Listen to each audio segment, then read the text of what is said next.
"You're black, you can't eat with us." Billionaire yells at Waitress in anger. "You don't belong here." What if a single act of courage could change the course of your entire life?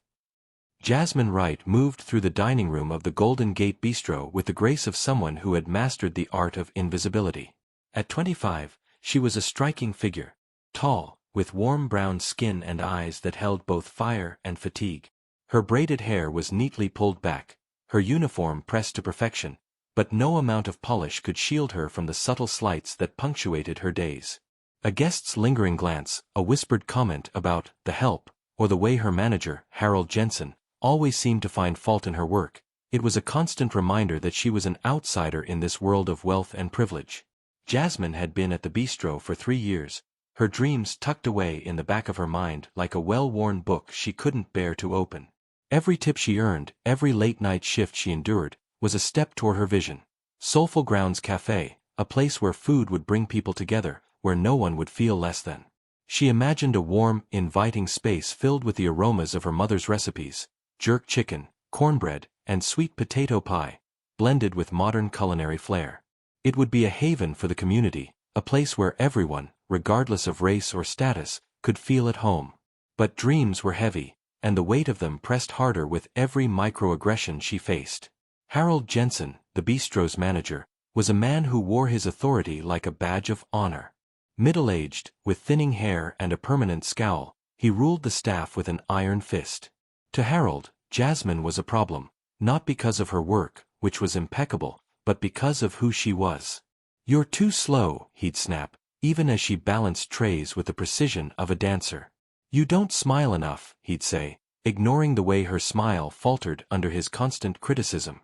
The staff room, where other waitstaff ate their meals and traded gossip, was off-limits to Jasmine. "We need the space," Harold would mutter, forcing her to eat her lunch in the breakroom closet, surrounded by cleaning supplies. Vincent Grant, the restaurant's owner, was a different kind of threat. A self-made billionaire with a reputation for ruthlessness, Vincent was rarely seen at the bistro, but his presence loomed large. His name was synonymous with power, his empire built on real estate, luxury hotels, and fine dining. To him, the bistro was a jewel in his crown, a place where New York's elite came to see and be seen. Vincent's rare visits were marked by his booming voice and a charisma that masked his arrogance. He didn't bother to learn the names of his staff, but he had a knack for making them feel small. To Jasmine, he was a reminder of everything she was fighting against, a system that rewarded wealth and punished difference. Despite the challenges, Jasmine was resilient. She had grown up in Brooklyn, raised by her mother, Angela, a single parent who had poured her heart into raising her daughter. Angela had once dreamed of opening her own bakery, but systemic barriers, redlining, discriminatory loans, and a society that didn't see her worth, had crushed that dream. She had instilled in Jasmine a fierce determination to rise above, to carve out a space for herself in a world that often tried to push her out. "You're not just fighting for you," Angela would say, her voice soft but unyielding. "You're fighting for all of us." Jasmine clung to those words as she navigated the bistro's toxic environment. She memorized the menu, perfected her service, and learned to anticipate the needs of even the most demanding guests. But no matter how hard she worked, she was always passed over for promotions. Less qualified staff, often white, often male, were given the prime shifts, the private dining rooms, the opportunities to shine. Jasmine swallowed her frustration, channeling it into her dream. One day, she told herself, she would build something better. The evening of the incident began like any other. The bistro was buzzing with energy, its gold-trimmed walls glowing under the soft light of chandeliers. The guest list was a who's who of New York's elite. Politicians, CEOs, and socialites, all dressed in designer clothes and dripping with entitlement. Jasmine moved through the crowd, her tray laden with plates of seared scallops and truffle risotto. She was used to the sidelong glances, the occasional patron who spoke to her as if she were beneath them. But tonight, something felt different. The air was charged, like the moment before a storm. Vincent Grant arrived at 8 p.m., flanked by a group of his closest associates. He was a commanding figure, tall, broad-shouldered, with silver hair and a tailored suit that screamed wealth. His guests were equally imposing, their laughter loud and their demands louder. Jasmine was assigned to their table, a task she approached with her usual professionalism. She took their orders, refilled their wine glasses, and ignored the way one of the guests, a middle-aged man in a pinstripe suit, leered at her as she walked away. The night wore on, and the tension at Vincent's table grew. The kitchen was backed up, a rare occurrence at the bistro, and Vincent's party was growing impatient. "Where's our food?" Vincent barked, his voice carrying across the room. Jasmine apologized, explaining that the kitchen was working as quickly as it could. But Vincent wasn't interested in explanations. "This is unacceptable," he said, his eyes narrowing. "Do you even know what you're doing?" Jasmine felt the familiar sting of humiliation, but she kept her composure. "I'm doing my best, sir," she said, her voice steady. "I'll check on your order right now." She turned to leave, but Vincent's voice stopped her. "You're black, you can't eat with us," he shouted, his face contorted with anger. "You don't belong here." The room fell silent. Every head turned, every conversation stopped. Jasmine stood frozen, her tray still in her hands, the weight of Vincent's words crashing over her like a wave. The hurt was immediate, a sharp pain in her chest, but it was quickly overtaken by fury. She could feel the eyes of the other guests on her, some shocked, some uncomfortable, but none stepping in to help. Harold, standing nearby, looked away, his silence a betrayal. For a moment, Jasmine thought she might break. The years of microaggressions, the constant dismissal, the endless fight to prove herself, it all came rushing back. But then she remembered her mother's words, "You're fighting for all of us." She took a deep breath, her trembling hands steadying.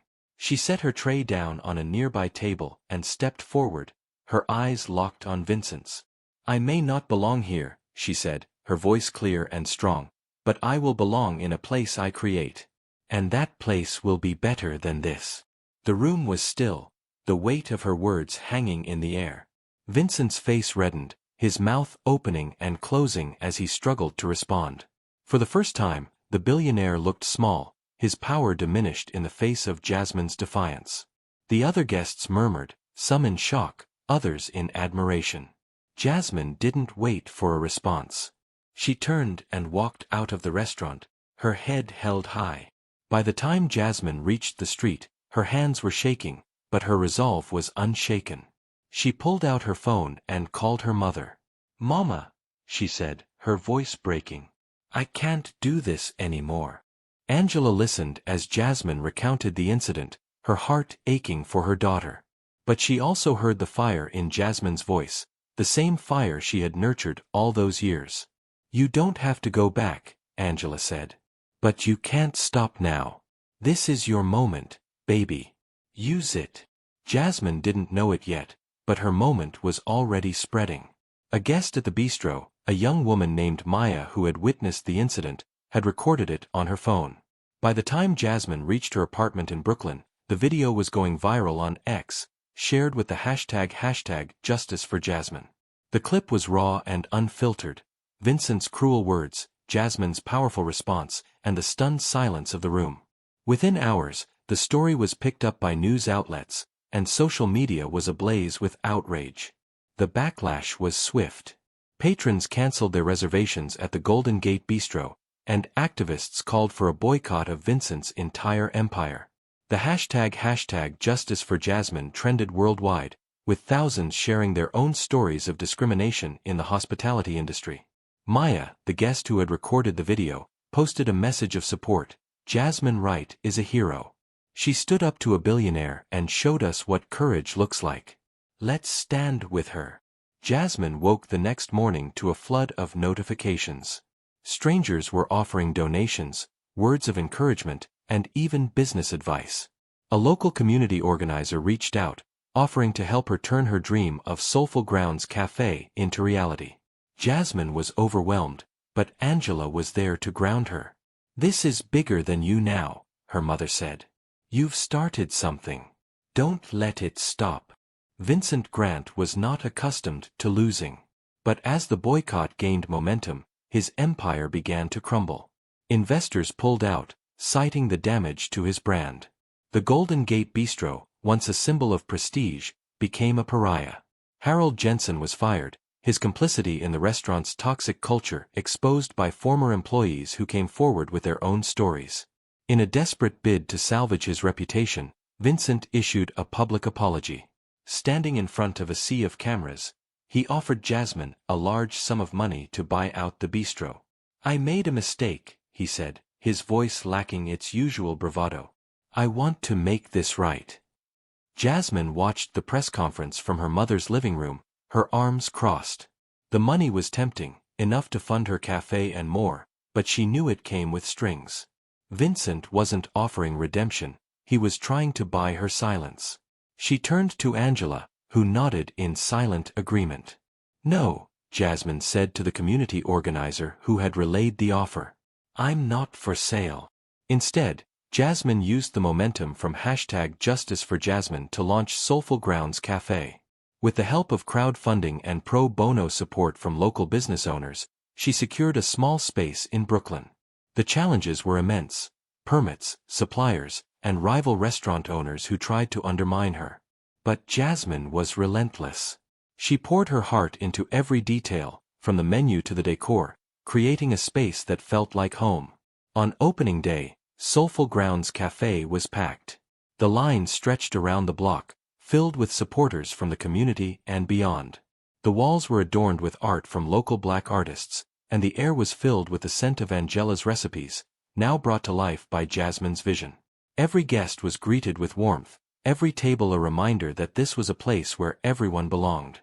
Jasmine stood behind the counter, her apron dusted with flour, and watched as strangers became friends over plates of food.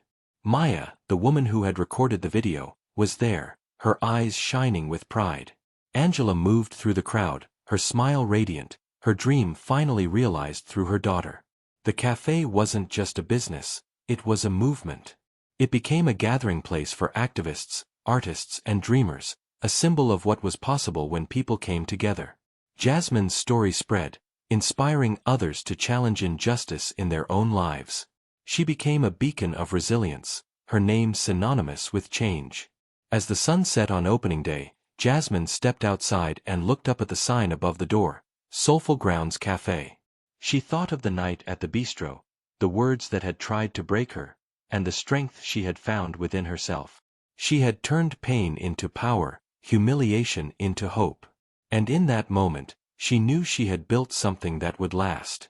Months later, the Golden Gate Bistro closed its doors, its legacy tarnished. Vincent Grant faded from the spotlight, his empire diminished. But Soulful Grounds Cafe thrived, its tables always full, its spirit unbreakable. Jasmine continued to face challenges, financial hurdles, skeptics, and the weight of her own ambition, but she never wavered. With every plate served, every guest welcomed, she was rewriting the story of what it meant to belong. And somewhere, in the heart of Brooklyn, a young girl watched Jasmine and dreamed of a future where she, too, could rise.